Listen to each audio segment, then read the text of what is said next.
আসসালামু আলাইকুম, কেমন আছেন সবাই? আমরা আসলে ভালো নাই। যারা আমরা নোয়াখালীবাসী তারা আসলে ভালো নাই। যদিও আমি ঢাকা শহরে থাকি, কিন্তু আমার ফ্যামিলির সবাই দেশেই থাকে, গ্রামের বাড়িতেই থাকে। আমার বাবার বাড়ি, শ্বশুর বাড়ি সবাই। আমার বাপের বাড়ি যে এলাকায়, ওটা আসলে অনেক নিচু এলাকা। দেখা গেছে একটু বন্যা হলেই আমাদের বাড়িতে পানি উঠে যায়। আসলে এখন এবারও সেম একই অবস্থা হয়েছে যে একদম আমাদের বাড়িতে একদম পানি উঠে গেছে, ঘরে ঢোকার অবস্থা হয়ে গেছে, এরকম অবস্থা। আসলে নোয়াখালী, ফেনী, লক্ষ্মীপুর এরা কেউ আসলে ভালো নাই, একদম নদী হয়ে গেছে সব কিছু।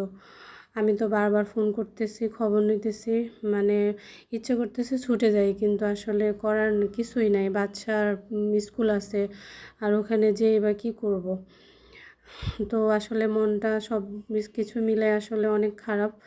আমি আসলে লাস্ট বন্যা দেখছি আমার 15-16 বছর হয়ে গেছে আমি বন্যা দেখছি। লাস্ট আমার বন্যা হয়েছে আমার বিয়ের বছর দেখছি। আর আসলে নোয়াখালীতে আমি বন্যা দেখি নাই। তো আসলে মানে বন্যা ফেস করাটা আসলে যারা ওখানে থাকে, আমি তো ছোটোবেলা থেকে আসলে গ্রামের মেয়ে, বড় হয়েছি ওখানে। আমি দেখছি বন্যা ফেস করাটা আসলে অনেক কষ্টের। রান্না বান্না দেখা গেছে সব কিছু, চাল ডাল সব কিছুই আছে, কিন্তু রান্না করা আসলে যাচ্ছে না, চুলায় পানি উঠে যায়। অনেক কষ্ট আসলে যারা বন্যার পানিতে আসলে আটকা পড়ে তাদের। যাই হোক, আসলে সব কিছু মিলে মনটা খুবই খারাপ। যে যেভাবে পারেন আসলে সহায়তা করার চেষ্টা করেন। আর এই তো আজকে রান্না বান্না করতেছি, করলা ভাজি করলাম। এখানে তার এখানে ইয়ে করতেছি, একটা সবজি রান্না করব। চিংড়ি মাছ দিয়ে সবজি রান্না না, ভাজি করব। আসলে আমার কথাও বের হইতেছে না, এরকম অবস্থা।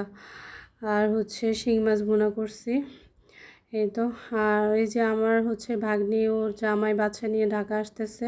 ওরা আসলে থাকতে পারতেছে না কোনোভাবে। ওর দুটো বাচ্চা আছে, ছোট ছোট, একদম ঘরবন্দি। পরে এখন ঢাকা চলে আসতেছে। ওদের ওর শ্বশুরবাড়িতে একটু বৃষ্টি হলে সাপ ঢুকে, এই অবস্থা। আর এখন তো চারদিকে পানি, বুঝিনি তো মানুষ কত ভয়াবহ অবস্থায় আছে। এই তো রান্নাবান্না সব শেষ হয়ে গেছে।